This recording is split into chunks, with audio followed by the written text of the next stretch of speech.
은혜 받으실 성경 말씀을 봉독해 드리겠습니다. 요한계시록 21장 10절에서 14절, 18절에서 19절 말씀입니다. 성령으로 나를 데리고 크고 높은 산으로 올라가 하나님께로부터 하늘에서 내려오는 거룩한 성 예루살렘을 보이니 하나님의 영광이 있음에 그 성의 빛이 지극히 귀한 보석 같고 벽과 수정같이 막더라. 그 높은 성곽이 있고 12문이 있는데 문에 12천사가 있고 그 문들 위에 이름을 썼으니 이스라엘 자손 12지파의 이름들이라. 동편의 세문, 북편의 세문, 남편의 세문, 서편의 세문이니 그 성의 성곽은 12기초석이 있고 그 위에 어린 양의 12사도의 이름 12이름 있더라. 18절 19절입니다. 그 성곽은 벽옥으로 쌓였고 그 성은 정금인데 맑은 유리 같더라. 그 성의 성곽의 기초석은 각색 보석으로 꾸몄는데 첫째 기초석은 벽옥이요, 둘째는 남보석이요, 셋째는 옥수요, 넷째는 녹보석이요. 아멘. 영상으로 준비된 임마누엘 성가대 찬양과 니시 오케스트라의 연주 후 당념의 영상 설교 천국 33번째 예루살렘 2번째 제 말씀을 듣겠습니다. 사랑하는 성도 여러분, 전 세계 및 전국의 지교회 성도 여러분, 지성전 성도 여러분, 전 세계 인터넷을 통해 예배 드리는 모든 성도 여러분, GCN 시청자 여러분, 지난 시간에는 여러분 한 사람 한 사람이 새 예루살렘에 들어오기를 하나님께서 얼마나 기다리시는지 말씀드렸습니다. 또한 소망을 더하기 위해 새 예루살렘에서 기본적으로 주어지는 두 가지 면류관을 알려드렸지요. 오늘 이 시간부터는 본격적으로 새 예루살렘 성에 대해 살펴보겠습니다. 천국의 다른 처소와 달리 새 예루살렘에 대해서는 성경에 비교적 상세히 기록되어 있지요. 바로 계시록 21장, 22장에 있습니다. 사도 요한이 성령의 감동 가마를 입어서 영안이 열려 본 것을 기록한 것입니다. 비행기가 착륙하기 위해 고도를 낮추면 밖의 풍경들은 어떻게 달라집니까? 처음엔 도시 전체가 한눈에 보이다가 점점 더 건물들이 커 보이게 되지요. 이처럼 사도 요한이 새 예루살렘을 봤을 때도 처음엔 아주 멀리서 한눈에 보였습니다. 그러다가 점점 더 가까이 보였지요. 영어로는 이를 클로즈업 된다고 합니다. 가장 먼저는 새 예루살렘 성을 둘러싼 성벽이 보였습니다. 성벽에는 성 안으로 통하는 문이 있었지요. 이 문을 지나가야만 새 예루살렘 성에 들어갈 수가 있습니다. 우리가 걸어서 앞으로 나아가려면 발을 한 걸음씩 내디뎌야 합니다. 이처럼 새 예루살렘 성벽에 담긴 영적인 의미들이 우리의 마음에 온전히 양식이 되어야 새 예루살렘 성문을 통과할 수가 있지요. 이 시간부터는 사도 요한이 본 순서대로 새 예루살렘 성벽에 대한 각각의 영적인 의미를 살펴보겠습니다. 이제부터 증거되는 말씀들을 명심하시고 영어로 양식 삼으시기 바랍니다. 그래서 이번 기회를 놓치지 마십시오. 새 예루살렘에 들어갈 수 있는 축복된 기회로 꼭 삼으시기 바랍니다. 모든 성도님들이 이 기회를 꼭 붙잡으셔서 새 예루살렘의 영광에 함께 참여할 수 있기를 주님의 이름으로 축원합니다. 사랑하는 성도 여러분, 우주에서 지구를 바라보면 마치 파란색 공이 공중에 떠 있는 것 같다고 합니다. 이처럼 사도 요한은 새 예루살렘을 멀리서 보고 본문 11절에 다음과 같이 기록했습니다. 하나님의 영광이 있음에 그 성의 빛이 지극히 귀한 보석 같고 벽옥과 수정같이 막더라. 먼저 하나님의 영광이 있다는 말씀은 어떤 의미일까요? 이것은 새 예루살렘 성에서 나오는 빛이 얼마나 위엄있고 웅장하며 호화로운지를 나타냅니다. 여러분들도 장차 새 예루살렘 성을 밖에서만이라도 보게 되면 입에서 탄성이 저절로 나올 것입니다. 이 땅에서 상상했던 것보다 훨씬 더 아름답고 웅장함으로 인해 입이 쩍 벌어질 수밖에 없습니다. 세상 표현으로 기가 막힐 정도로 그 성의 영광스러움에 감탄하게 되지요. 또한 사도 요한도 처음엔 성을 보고 먼저 성의 큰 영광에 놀랐습니다. 그리고 다음엔 새 예루살렘 성의 전체적인 느낌을 보석에 비유했습니다. 11절 후반절에 그 성의 빛이 지극히 귀한 보석 같고 벽옥과 수정같이 막더라 했지요. 새 예루살렘 성의 빛이 전체적으로는 지극히 귀한 보석과 같습니다. 보석 중에서도 벽옥과 수정을 꼽았지요. 이는 새 예루살렘 성에서 나오는 빛이 보석 중에서 벽옥과 수정에서 나오는 빛처럼 지극히 맑고 푸른 빛을 띠었기 때문입니다. 사실 새 예루살렘 성의 성벽은 벽옥으로 이루어졌습니다. 그런데 천국의 벽옥은 이 땅의 벽옥과 전혀 다릅니다. 천국의 벽옥은 푸른 빛이 감도는 보석으로 너무 아름답고 깨끗하지요. 마치 푸른 맑은 물속을 환히 들여다보는 것 같은 느낌입니다. 그 빛깔의 아름다움은 사실 이 땅에 있는 어떤 것으로도 설명하기 어렵습니다. 최대한 가까운 것으로 비유하자면 맑은 물결에 햇살이 반사되어 나올 때의 눈부신 푸른 빛이라 할 수가 있습니다. 새 예루살렘 성 전체적으로 벽옥에 맑고 푸른 빛이 나오는 것은 무엇을 의미할까요? 이는 천국을 예비하신 아버지 하나님의 청아하고 산뜻한 곧 티가 없이 맑고 정직한 의로움을 나타냅니다. 다음으로 수정이 나오고 있습니다. 수정은 크리스탈이라고도 불리지요. 수정도 종류가 매우 다양한데 여기서는 물처럼 맑고 깨끗하며 무색, 투명하고 단단한 돌을 말합니다. 수정은 예로부터 장식품으로 널리 사용되었습니다. 이는 색이 맑고 투명하기도 하지만 빛을 받을 때 광채가 뛰어나기 때문입니다. 수정의 빛을 비추면 마치 무지개가 일어나듯이 아름다운 빛을 발하게 됩니다. 하물며 천국의 수정은 얼마나 희왕찬란한 빛을 발하겠는지요. 하나님께서는 천국의 보석들의 창조의 능력으로 영광의 광택을 입히셨습니다. 따라서 그 아름다움과 맑고 깨끗함은 이 땅의 보석과는 비교할 수가 없지요. 그래도 이 땅에서 가장 아름다운 빛을 내는 것이 보석이기 때문에 새 예루살렘 성의 빛을 보석에 비유한 것입니다. 사랑하는 성도 여러분, 이제 새 예루살렘 성에 더 가까이 다가가 보겠습니다. 새 예루살렘 성은 영롱하고 찬란한 빛을 발하는 높은 성벽으로 둘러있지요. 이 성벽이 3000층 내의 다른 처소와 새 예루살렘 구분 짓는 경계선이 됩니다. 새 예루살렘 성을 둘러싼 성벽의 크기가 계시록 21장 16절에 아주 구체적으로 나옵니다.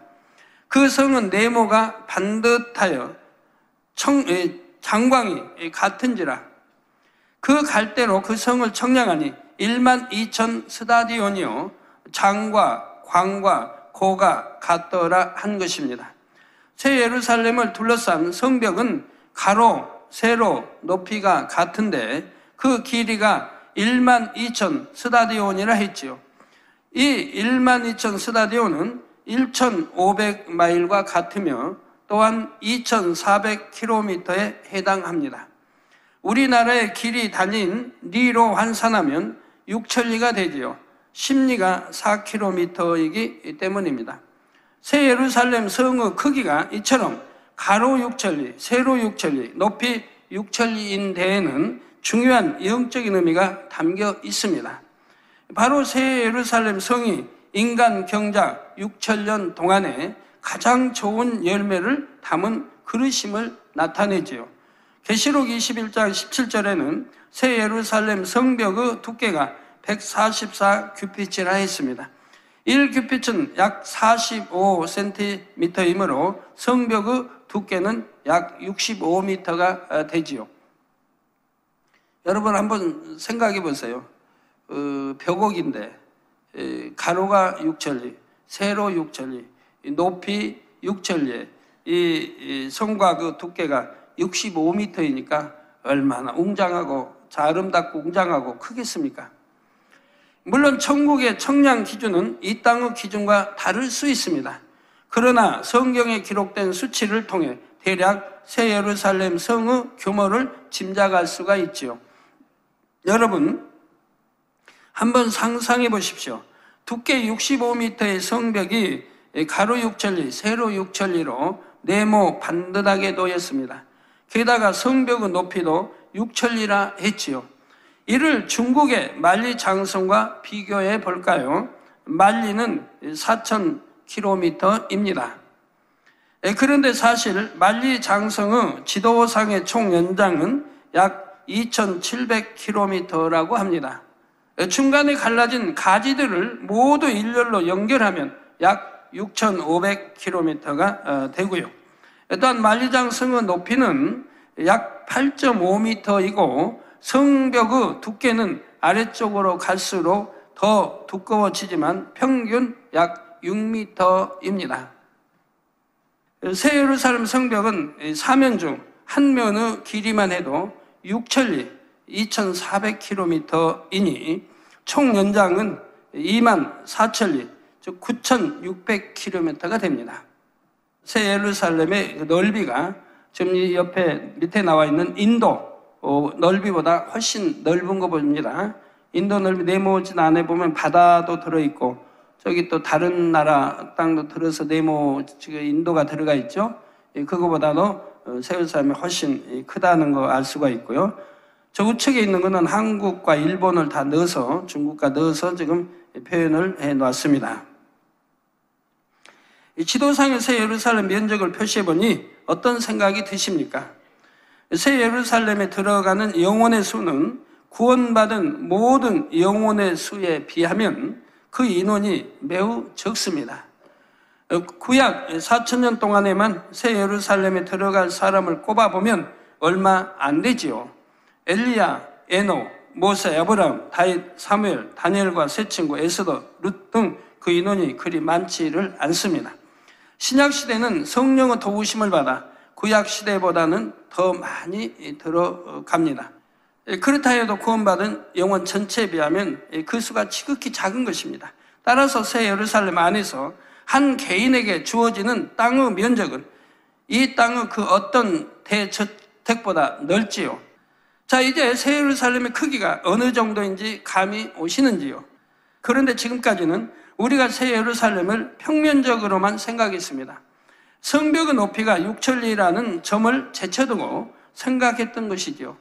쉽게 말해서 새 예루살렘은 바닥에 붙은 평지뿐만 아니라 높이 6천리까지 모든 공간이 활용됩니다.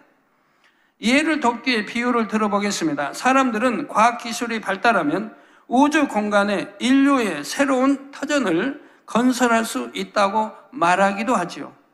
그 공간을 멀리서 보면 공중에 떠 있지만 그곳에 사는 사람들은 땅 위에 사는 것과 똑같이 느끼게 되지요. 새 예루살렘 성의 높이가 6천리라는 것은 이처럼 수직적인 개념의 모든 공간도 활용된다는 것으로 이해하시면 되겠습니다. 천국은 영의 공간이기에 땅이나 건물이 어떤 기계적인 장치를 통해 공중에 떠 있는 것이 아닙니다. 모든 것이 하나님의 능력과 지혜로 운영되지요. 따라서 새 예루살렘은 사람의 청량으로 계산되는 면적보다 훨씬 더 넓다는 점을 기억하시기 바랍니다. 성도 여러분, 계시록 21장 12절에서 14절에 보면 새 예루살렘 성벽에 12개의 문과 12기초석이 있다고 했습니다. 12문의 배치는 동편에 몇 개? 몇 문?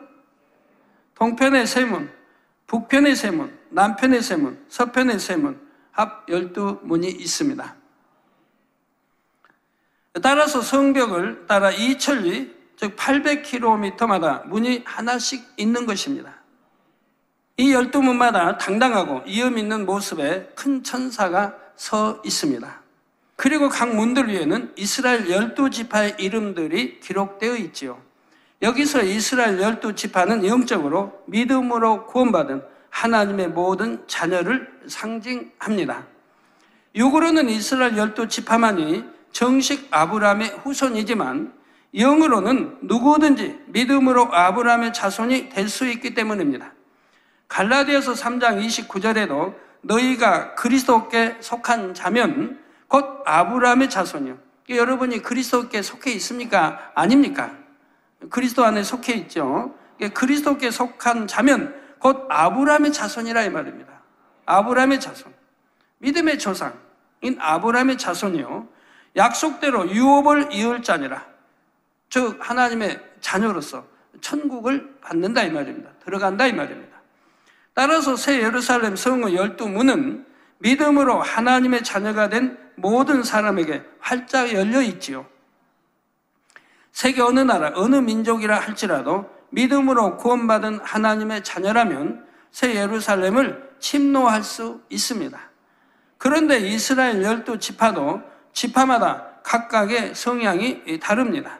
이처럼 새 예루살렘에 들어가는 영혼들의 성향에 따라서 들어가는 문이 달라지지요. 이는 영광의 크기가 다르다는 의미가 아니라 빛깔과 향이 다르다는 의미입니다.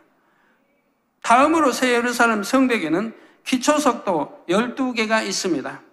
기초석이란 추춧돌이라고도 하며 건축물의 기둥을 받쳐주는 돌입니다. 따라서 새 예루살렘 성벽에는 12개의 기둥이 있음을 알 수가 있죠. 각 기둥을 받치는 기초석에는 어린 양의 12사도의 12 이름이 새겨져 있습니다. 곧 우리 주님의 12 제자의 이름이 기록되어 있는 것입니다.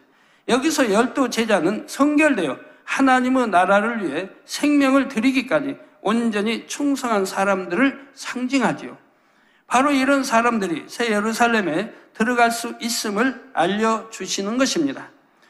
그러면 예수님을 팔아넘긴 가룟 유다의 이름도 12 기초석 중에 새겨져 있을까요? 예, 그렇지는 않습니다. 자, 사도행전 1장 15절 26절을 보면 가룟 유다를 대신하여 사도의 직무를 감당할 사람을 보충하는 과정이 잘 나와 있습니다.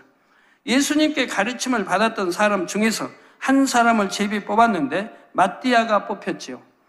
이 마띠아가 새로이 뽑혔다는 것은 첫째 이스라엘 민족이 아닌 다른 민족에게도 구원의 문이 열림을 의미합니다. 둘째로는 주님의 부활 승천 이후 오늘날까지 하나님께서 친히 택하시고 쓰시는 종들도 모두 주님의 제자 중 한 사람임을 뜻하지요. 이제 12문엔 12지파의 이름이 12기초석엔 12사도의 이름이 새겨져 있는 의미를 종합해 보겠습니다. 이는 누구라도 믿음으로 구원받고 성결되어 생명 다해 온전히 충성하면 새 예루살렘에 들어갈 수 있다는 뜻이 됩니다. 성도 여러분, 지금까지 12이라는 숫자가 여러 번 나왔습니다. 성문도 12개요. 기초석도 12개요. 이스라엘의 민족도 12지파요. 주님의 제자도 12명이지요. 하나님의 중요한 섭리를 설명할 때는 꼭 10이라는 숫자가 등장합니다. 이것은 12이 영적으로 매우 중요한 의미를 지녔기 때문입니다.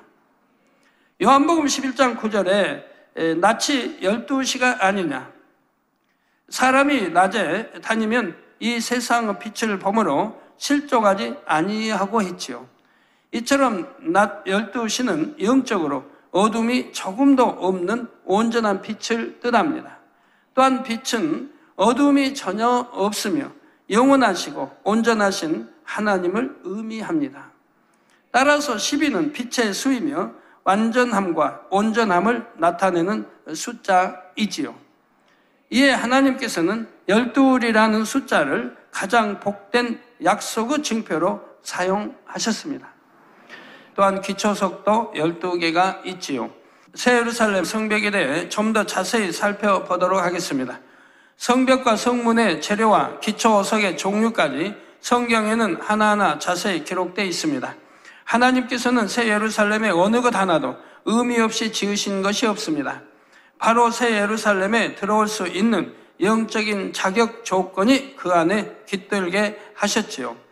그래서 새 예루살렘의 성벽과 성문과 기초석들에 담긴 영적인 조건에 합당한 사람이 들어올 수 있게 하신 것입니다.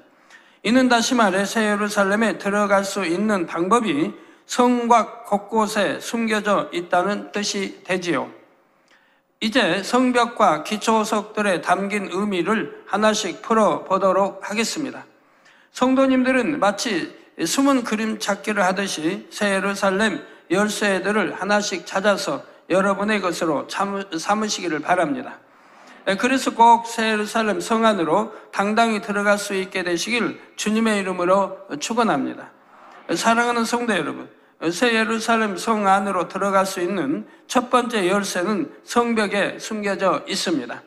본문 18절에 보면 새 예루살렘을 둘러싼 성벽이 벽옥으로 이루어졌다 했지요.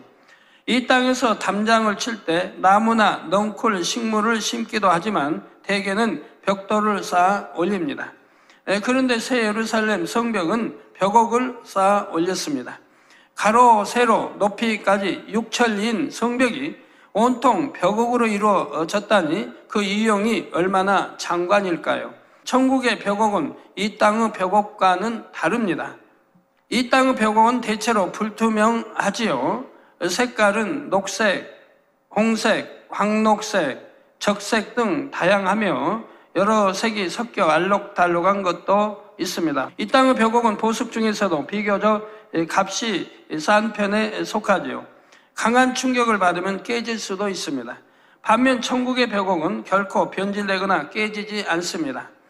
천국의 벽옥의 빛깔에 대해서는 푸른 빛이 감도는 흰색을 띠면서 매우 맑고 투명하다 했습니다. 이 땅의 것으로 최대한 가깝게 비유하자면 맑은 물결에 햇살이 반사되어 나올 때의 눈부신 푸른 빛과 같다 했고요. 아버지 하나님께서 이 벽옥을 새 예루살렘 성벽의 재료로 택하신 이유는 무엇일까요? 그것은 벽옥이 영적으로 믿음을 뜻하기 때문입니다. 믿음은 신앙생활에서 가장 기초이며 필수 요소이죠. 믿음이 없으면 구원받을 수 없고 하나님을 기쁘시게 할 수도 없기 때문입니다. 새 예루살렘에 들어가기 위해서는 하나님을 기쁘시게 하는 믿음을 가져야 하지요. 곧 믿음의 장성한 분량인 5단계에 이르러야 하는 것입니다. 벽돌을 하나씩 쌓아 올려 높은 담장을 만들듯 믿음을 상징하는 벽옥을 쌓아 6천리 높이의 새 예루살렘 성벽이 됐지요. 우리 하나님도 그러시지만 우리 구원받는 것도 그렇고 또 하나님의 인간 경작의 역사도 6천년에 이렇게 또 완성되는 것이고요. 자, 이는 믿음의 최고 수준인 5단계에 이르러야 새 예루살렘에 들어갈 수 있음을 나타냅니다. 믿음의 5단계에 이르는 방법은 믿음의 분량 설교를 통해 상세히 말씀드렸습니다. 더 알기 원하는 분은 책자나 예전 설교 말씀을 통해 자신의 믿음의 현주소를 깨닫고 믿음의 성장을 이루시기를 바랍니다. 벽옥으로 만들어진 새 예루살렘 성벽은 하나님의 영광의 빛으로 맑고 투명한 빛이 납니다. 벽면에는 여러 가지 무늬가 새겨졌고 아름다운 장식도 되어 있습니다. 성벽은 물속을 들여다보는 것처럼 투명하지만 성 밖에서는 안이 보이지 않지요. 반대로 성 안에서는 성 밖이 환히 보입니다. 분명 성벽이 있는데도 없는 것처럼 느껴지지요. 그래서 성벽의 높이가 6천리나 된다 해도 답답하거나 갇힌 느낌이 들지를 않습니다. 성도 여러분, 이제 새 예루살렘 성 안으로 들어갈 수 있는 두 번째 열쇠가 있는 곳을 말씀드리겠습니다. 첫 번째 열쇠는 벽옥으로 만들어진 새 예루살렘 성벽에 숨겨져 있었지요.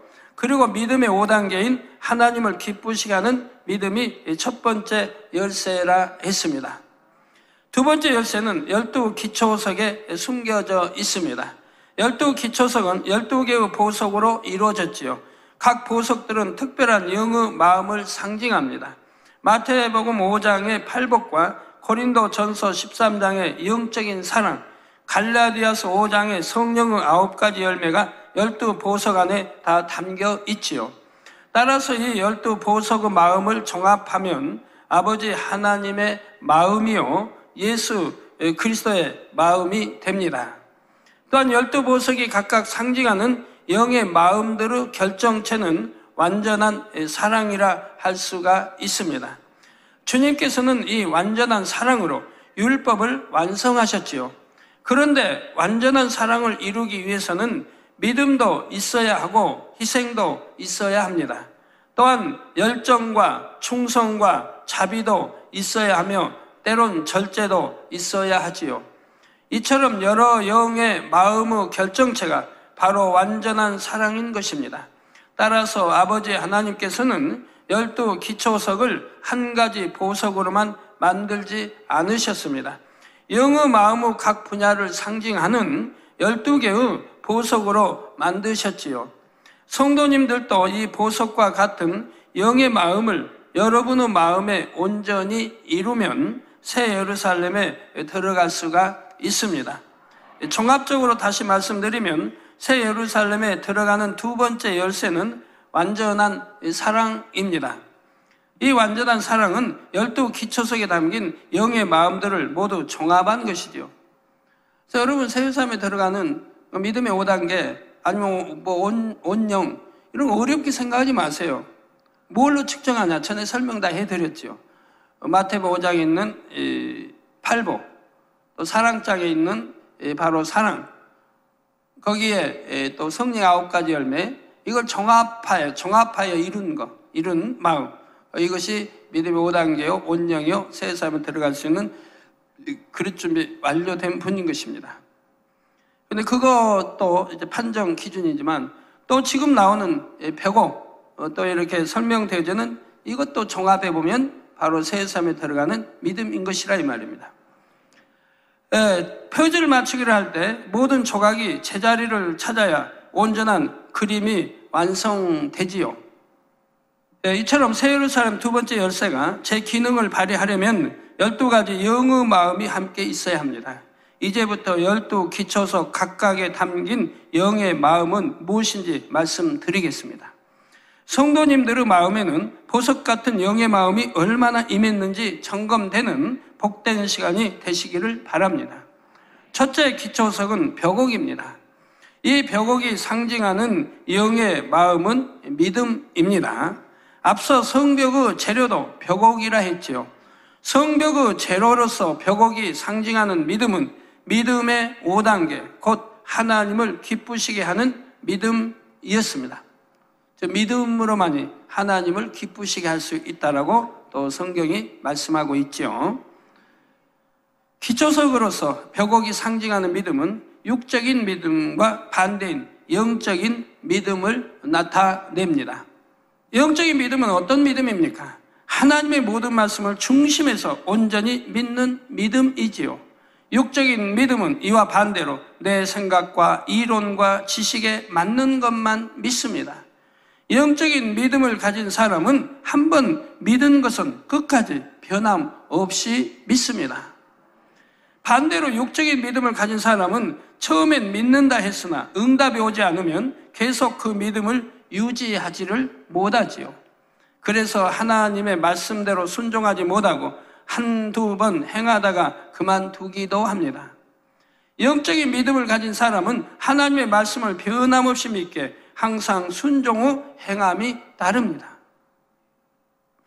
이처럼 하나님의 말씀을 변함없이 믿고 온전한 순종 후 행함을 보인 인물로 누가 떠오르십니까? 여러 믿음의 선진들이 있지만 대표적으로 믿음의 조상 아브라함을 들 수가 있지요. 믿음의 조상이라는 명칭에 걸맞게 아브라함은 참으로 온전한 믿음의 행함을 변함없이 나타내 보였습니다. 아브라함은 75세에 하나님으로부터 놀라운 축복의 말씀을 받습니다. 바로 아브라함으로 큰 민족을 이루고 복의 근원이 되게 하시겠다는 약속이지요. 아브라함은 이 말씀을 믿고 본토 친척 아비집을 떠났지만, 자, 그럼 여러분에게 이런 큰 참 축복의 말씀을 하나님 주셨다고 해봐요. 그럼 여러분은 어찌 하시겠습니까? 아마 근심부터 나올 겁니다. 근심부터. 아이고, 내가 내 본토를 떠나고 내 고향을 떠나고 친척을 떠나고 아비집을 떠나서 홀로 어디 가라는 목적지도 없이 내가 어떻게 갈 것인가? 염려, 근심, 걱정이 먼저 앞설 거라 이 말. 그러나 앞서도 순종하는 사람도 있을 게고 순종하지 못하는 사람도 많이 있을 게고요.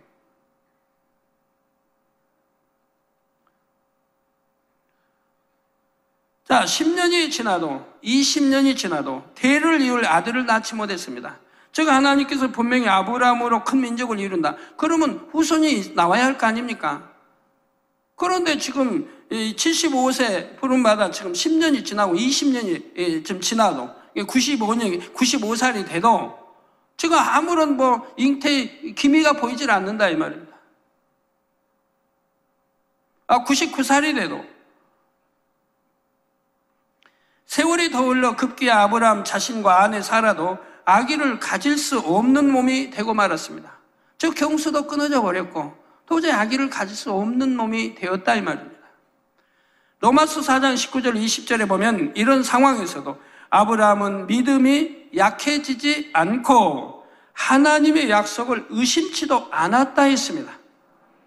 자, 오히려 믿음에 견고해져서 하나님께 영광을 돌렸다라고 했습니다. 그렇습니다. 아브라함은 하나님의 말씀을 온전히 믿음으로 나이 100세 아들 이삭을 얻었지요. 그런데 보석 같은 아브라함의 믿음이 더욱 찬란한 빛을 발하게 되었던 또 한 번의 계기가 있었습니다. 바로 하나님께서 아브라함에게 독자 이삭을 번제로 드리라고 명했을 때였지요. 이에 아브라함은 독자 이삭을 통해 무수한 후손을 주시겠다 약속하신 하나님의 말씀을 의심하지 않았습니다.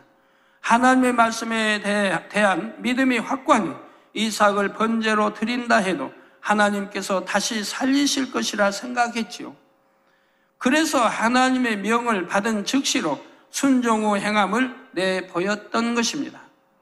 이러한 아브라함에 대해 창세기 22장 12절에 내가 내 아들 내 독자라도 내게 아끼지 아니하였으니 내가 이제야 내가 하나님을 경외하는 줄을 아노라 말씀을 했습니다. 이로써 아브라함은 믿음의 조상이 되기에 전혀 손색이 없게 되었지요. 또한 아브라함의 후손을 통해 이스라엘 민족이 형성되므로 그 믿음의 열매는 육으로도 풍성히 맺혔습니다. 성도 여러분, 영적인 믿음이란 이런 것입니다. 하나님을 믿기에 하나님께서 하신 말씀을 믿고 그대로 순종하는 것이지요. 하나님의 말씀이 자기 생각이 맞지 않아도 영적인 믿음을 가진 사람은 그대로 믿고 행합니다. 하나님의 말씀대로 행하면 자신에게 불이익이 올 것 같아도 오직 말씀대로 행하지요. 바로 하나님의 말씀대로 행하면 자신에게 불이익이 올 것 같아도 오직 말씀대로 행하는 것입니다. 하나님은 살아계시기에 이처럼 참 믿음을 내 보이는 자녀들에게 반드시 하나님의 능력을 나타내 주십니다. 자녀들이 믿고 의지한 하나님의 말씀이 참이라는 것을 증명해 주시지요. 예를 들어 베드로가 예수님의 말씀을 믿고 순종했을 때마다 어떤 일이 일어났습니까? 깊은 데로 가서 그물을 내리라는 말씀대로 순종했을 때는 그물이 찢어질 정도로 많은 양의 고기를 잡았죠. 또한 성전세로 낼 동전을 구하기 위해서 예수님께서는 베드로에게 바다에 가서 낚시로 고기를 잡으라 하셨습니다. 그럼 이때도 베드로가 그랬을까요? 아이고 어떻게 바다에 낚시를 던진다고 거기 고기가 물려오면 거기에서 동전이 나옵니까? 라고 질문했나요?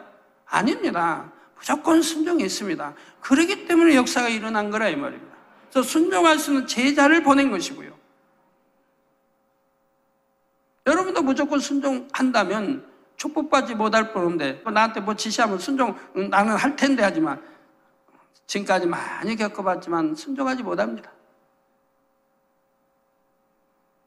내 생각이 안 맞으면, 내 지식이 안 맞으면, 내 경험이 안 맞으면.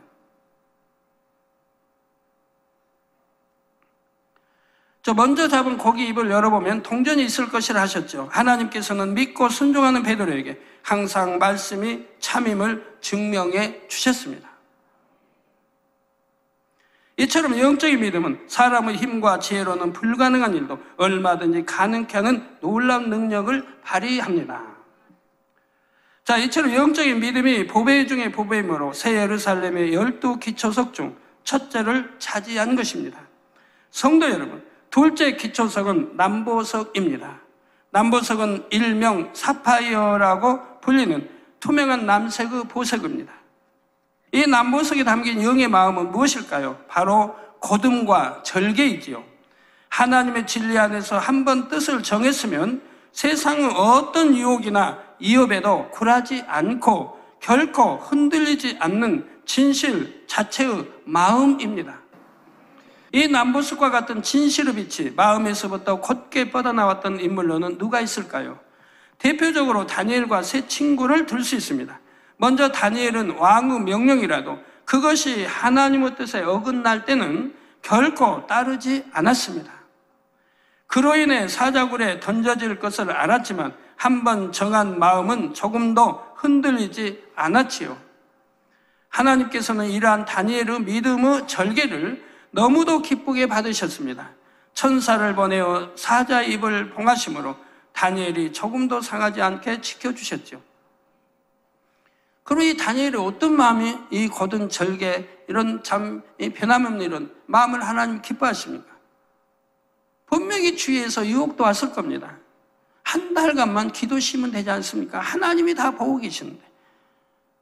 만약에 왕의 명령에 불순종하면, 사자밥이 되면 오히려 하나님의 영광을 가리고 얼마나 많은 사람들이 비웃겠습니까? 또 다니엘을 이렇게 사자굴에 넣기 위해서 이렇게 계획했던 악한 자들이 얼마나 쾌계를 부리고 좋아하겠습니까? 그러니까 다니엘 총리님, 한 달간만 기도를 쉬시죠. 아니면 한 달간만 창문을 열지 말고, 예루살렘을 향해 평소 창문을 기도한 창문을 열지 말고 닫고 기도를 하시죠. 아니면 소리 내지 말고 기도하시든가, 아니면 이불을 뒤집어 쓰고 한 달간만 기도하시든가. 여러 말이 나올 수 있지 않습니까? 다니엘의 마음을 요동하기도 하고 변개하려고 하면 말도 있을 거고요. 가족도 마찬가지일 거고요. 그렇지만 다니엘은 변개하지도 않았고 흔들리도 않았습니다. 한번 믿은 하나님, 곧은 절개, 굽히지 않고 사자굴에 들어갈 줄을 분명히 사자밥이 될 줄 알면서도 창문을 열고 평소와 다름없게 하루에 3차례씩 감사하며 기도했던 것을 봅니다. 어찌 하나님이 기뻐하지 않으시겠습니까? 그러니 사자굴에 던짐을 받았다 할지라도 사자 입을 하나님의 사자가 와서 봉하심으로 하나도 상의할 수가 없는, 다치지 않냐고 오히려 더 크게 인정받고 왕의 사랑, 국민의 사랑을 받고 하나님께 크게 영광 돌리는 다니엘이 됐던 걸 봅니다. 다니엘 세 친구도 마찬가지입니다. 다니엘 3장에는 다니엘의 세 친구가 어떻게 믿음의 절개를 지켰는지 나옵니다. 다니엘의 세 친구는 우상에게 절하라는 왕의 명령을 따르지 않아 붙잡혔지요. 참 신은 오직 하나님 한 분이시며 하나님만이 경배받으실 분이시기에 그들은 결코 우상에게 절할 수 없었습니다. 그러면 마음으로는 하나님을 경배하면서 순간의 위기를 모면하기 위해 거짓으로 우상에게 절하면 안 될까요? 예, 안 됩니다. 하나님께서는 율법에 어떤 우상에게도 절하지 말라고 분명히 명시해 놓으셨기 때문이지요. 마음이 곧고 진실로 하나님을 경외하는 사람은 이처럼 타협할 수 없는 것입니다. 다니엘의 세 친구는 우상에게 절하지 않으면 극렬히 타는 풀무에 던져질 상황이 있어도 전혀 마음이 흔들리지 않았습니다. 자, 살기등등한 왕의 위협에 조금도 굴하지 않고 오히려 더욱 담대히 믿음의 고백을 했죠. 다니엘서 3장 17절 18절에 만일 그럴 것이면 왕이여 우리가 섬기는 우리 하나님이 우리를 극렬히 타는 풀무 가운데서 능히 건져내시겠고 왕의 손에서도 건져내시리이다. 그리 아니하실지라도 왕이여 우리가 왕의 신들을 섬기지도 아니하고 왕의 세우신 금 신상에게 절하지도 아니할 줄을 아옵소서 했습니다. 다 믿음의 고백입니다. 하나님이 구해주실 것이라 이 말입니다. 설령 구해주지 아니하신다 할지라도 우리는 결단코 우상에 절하지 않겠고 왕의 명령에 하나님 말씀 입에대는 것이니까 순종하지 않겠다고 지금 고백하는 거예요.